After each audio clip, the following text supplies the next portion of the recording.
In a world overwhelmed by fear, doubt, and uncertainty, there rise a few who choose to see differently. When others tremble at the sight of obstacles, they see opportunity.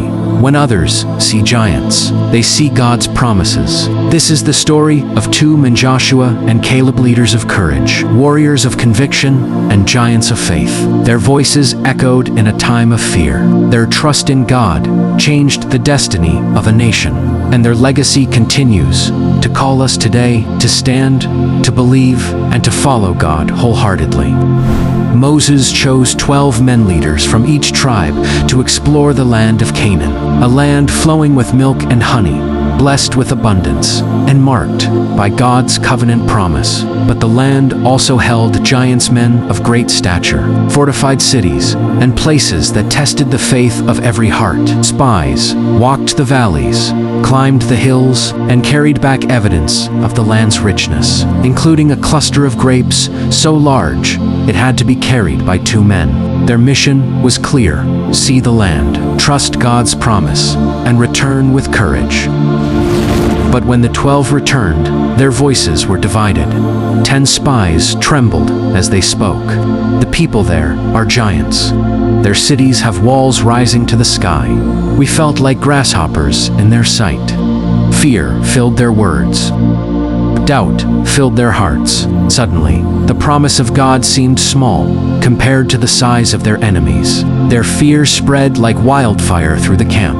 Mothers cried, fathers trembled, children watched as panic overtook the nation. Israel forgot the God who parted the Red Sea and remembered only the giants before them. But then a voice rose above the fear. Caleb, a man of courage, stirred up and silenced the crowd. With unwavering boldness, he declared, "We should go up and take possession of the land, for we can certainly do it."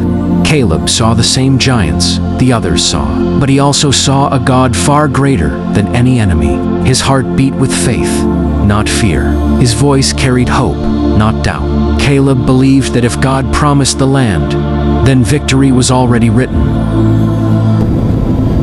Joshua rose, beside him 2 men standing against an entire nation's fear. Their message was one: do not fear the giants. The Lord is with us. His promise is sure. Their courage shone like a light in the darkness. But sometimes, even the loudest truth is rejected by a fearful heart.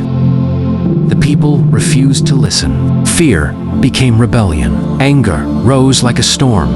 Moses and Aaron fell on their knees, pleading before God. And because Israel chose unbelief, an entire generation would wander in the wilderness for 40 years, learning trust the hard way. But God remembered. Caleb 45 years passed. The wilderness years ended. A new generation prepared to enter the promised land. Caleb, now 85 years old, stood before Joshua. Though his hair had turned white, his spirit was unshaken.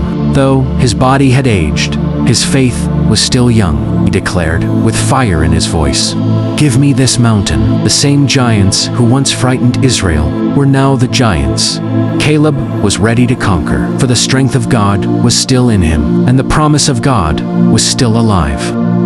And Caleb triumphed. The sons of Anak, the mightiest giants in the land, fell before the power of a man who fully trusted God. The hill country became his inheritance. The land of Hebron became a place of peace, all because one man chose to believe. Today, we face our own giants' fear, doubts, temptations, battles, and challenges that rise against us. But the God who strengthened Joshua and Caleb is the same God who walks with us now. Giants still fall when God's people rise in faith. Joshua and Caleb stood firm when others trembled.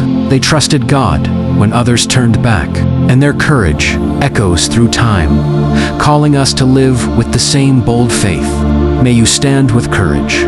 May you believe without fear. May you walk into every promise God has prepared for you. Be bold, be faithful, be unstoppable, be a giant of faith.